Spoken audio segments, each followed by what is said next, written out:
నమస్తే sir. Sir మొన్న చూసినాం. ఏంటంటే వైఎస్ షర్మిల గారిపై రాళ్ల దాడి అనేది చేయడం జరిగింది. హ్మ్. ఎవరైతే ఆ రాళ్ల దాడి చేశారో వాళ్ళందరూ వైసీపీ వాళ్ళని కాంగ్రెస్ వర్గం అంటున్నారు. అవును. సో సొంత చెల్లెల పైన రాళ్ల దాడి చేయడం కరెక్టే అంటారా? ఒక ఇంట్లో మన చెల్లి ఏడిస్తేనే మనం చూడలేం కాబట్టి, అక్కడ చెల్లెళ్ళు గదా! పాపం ఆ అమ్మాయి క జగనన్న కోసం చాలా కష్టపడింది. అవును. పాదయాత్రతో సహా, ఓదార్పు యాత్రతో సహా అవును. ఆ అమ్మాయి పైన దాడి ఎలా చేయించారన్న? ఎందుకు చేయించారు? అండ్ క్యారెక్టర్ అసాసినేషన్ చేశారు. అవును. ఎందుకని అలా చేయిస్తున్నారు? చెల్లి ఉసురు తగిలింది కదా అన్నకి. ఆ ఉసురు తగలడం మాత్రం ఒకరోజు ముందైనా, ఆలస్యమైనా తగలక తప్పదు. అది ఎవరైనా. హ్మ్. ఆ చీఫ్ మినిస్టర్ కావచ్చు, సామాన్యుడు కావచ్చు. మనకి శాస్త్రమే ఉంది మాట. మన ఇంటి ఆడబిడ్డ కంట నీరు కార్చిందంటే అది ప్రళయం మాట. సామ్రాజ్యాలు కొట్టుకుపోయాయి ఇలాగా. అక్కడ చెల్లెళ్ళు ఒకటే కాదు. ఇద్దరు చెల్లెళ్ళు. వివేకానంద రెడ్డి బిడ్డ షర్మిల. ఇద్దరు చెల్లుల మీద రాళ్లతో దాడి చేయించారంటే అది ఎవరైనా కావచ్చు.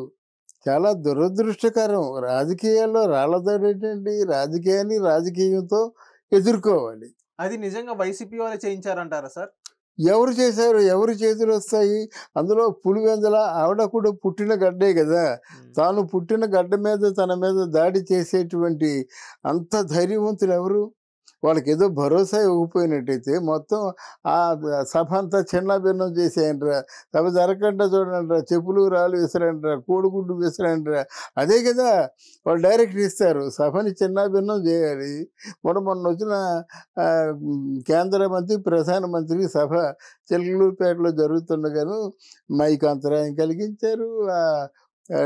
టెర్రస్ మీదకి ఎక్కిపోయినారు. తర్వాత ఏమో ఎలక్ట్రిక్ ఫోర్స్ ఎక్కిపోయినారు. ఇవన్నీ కూడా అఘాయిత్యం కలిగించడమే కదా! ఆ వెంటనే ఏమన్నాడు, ఏమయ్యా ఆ మాత్రం సభని నిర్వహించలేరా?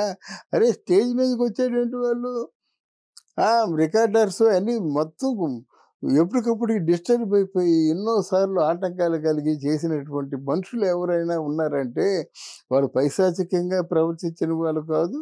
ఏమాత్రమైనా వాళ్ళకి ఇజ్జత్ ఉందా? అది ప్రధానమంత్రి వెంటనే వాకప్ చేసి లాగి చెంపదెబ్బ కొట్టదు. లేదా లాగి వాళ్ళకేమో శిక్ష వేయొద్దు. ఎందుకంటే శిక్షలు ఎప్పుడు భయపడతారంటే ఇప్పుడు అంత అంతరాయం కలిగింది ప్రైమ్ మినిస్టర్ సభ. ఎవరు చేశారు? ఎంతసేపు అండి? ఎవరు అంతరాయం కలిగించారు? ఎంతసేపు అండి? దాని మీద శిక్ష పడాలి. శిక్ష పడితే మరో మరో వ్యక్తి ఆ పని చేయడు మాట.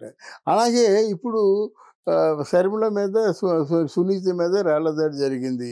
దాని ముందే ఏం జరిగిందంటే సునీత మాట్లాడుతుండగా ఒక్కసారి షర్మిల తట్టుకోలేక ఉక్కిరి బిక్కిరి అయిపోయి ఏడ్చేసి సునీతని గట్టిగా కావలించుకుంది.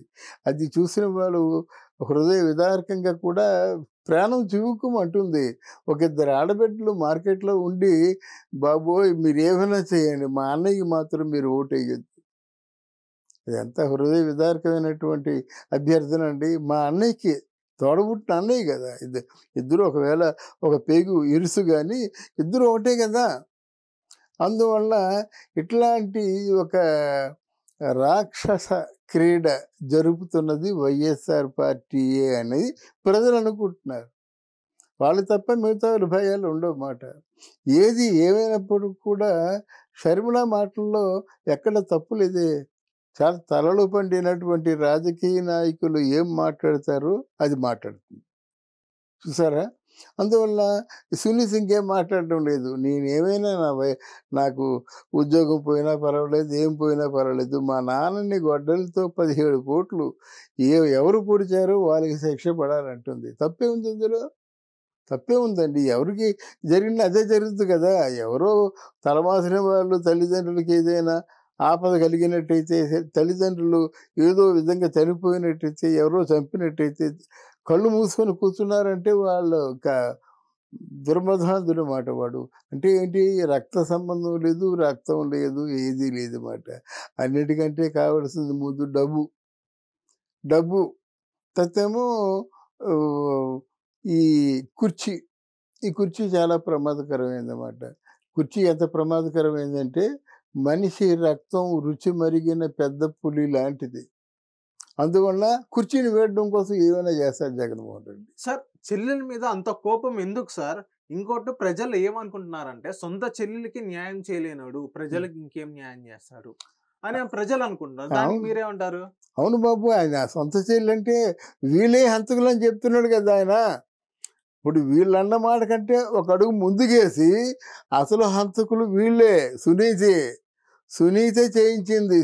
సునీత భర్త చేయించారు. సొంత తండ్రిని అని చెప్తున్నారు. నమ్మకపోయినా ఎవరు అడుగుతారు? ఆయన్ని నిలదీసి అడిగే ధైర్యం ఎవరికైనా ఉందా? ఆ ధైర్యం షర్మిలకు ఉంది, సునీతకు ఉంది. దాన్ని మనం అప్రిషియేట్ చేయాలన్నమాట. అయితే ఇలాగే కొనసాగుతున్నట్టయితే దేశం పాడైపోతుందండి. అఘాయిత్యాలకి, కుళ్ళులు, కుట్రలు, హత్యా రాజకీయాలు ఉన్నట్టయితే ప్రజలు పోతారు ముందు. ఒకరిని హత్య చేయాలంటే తనకంటే ముందు నలుగురు, ఐదుగురిని చంపాలి. చుట్టుపక్కల చుట్టుపక్కల ఉన్న వాళ్ళని చంపాలి కదా! వాళ్ళని చంపిన తర్వాత వాళ్ళు వెళ్తారన్నమాట. ఎంతమందికి గాయాలవుతాయో, ఎంతమంది అవిటి వాళ్ళైపోతారో, ఎంతమంది ప్రాణాలు పోతాయో ఎవరు చెప్పగలరు? అందువల్ల ఇది ఎవరి మనసుకి వాళ్ళకుండాలి. ఈరోజు మనం తప్పించుకోవచ్చండి. రేపు తప్పించుకోలేం కదా! మనం చూస్తూనే ఉన్నాం కదా! ఈరోజు దర్జాగా ప్రిన్సెస్‌లాగా మనం తిరుగుతున్నాము. ఆ ప్రిన్సెస్‌లా తిరిగిన వాళ్ళు మనం ఏమున్నాము? ఎక్కడో తిహార్ జైల్‌లో కూర్చుంటున్నాము. మరి అప్పుడు ఆ మహారాణిలాగా ఉన్న వ్యక్తులకి ఎందుకు ఇప్పుడు ఇదొచ్చింది? అంటే ఏదో రోజున నిజం బయటపడుతుంది. నిజం నిప్పు లాంటిది కదా! రాజుకొని ఒక్కసారి భగ్గుమంటుంది. భగ్గుమన్న తర్వాత ఎవరైనా దహించుకుపోవాల్సిందే. అది జగన్మోహన్ రెడ్డి కాదు, చంద్రబాబు కాదు. ఎవరైనప్పుడు కూడా తన చేసిన తప్పులకు మాత్రం శిక్ష అనుభవించాలి. Thank you sir. Thank you అమ్మా.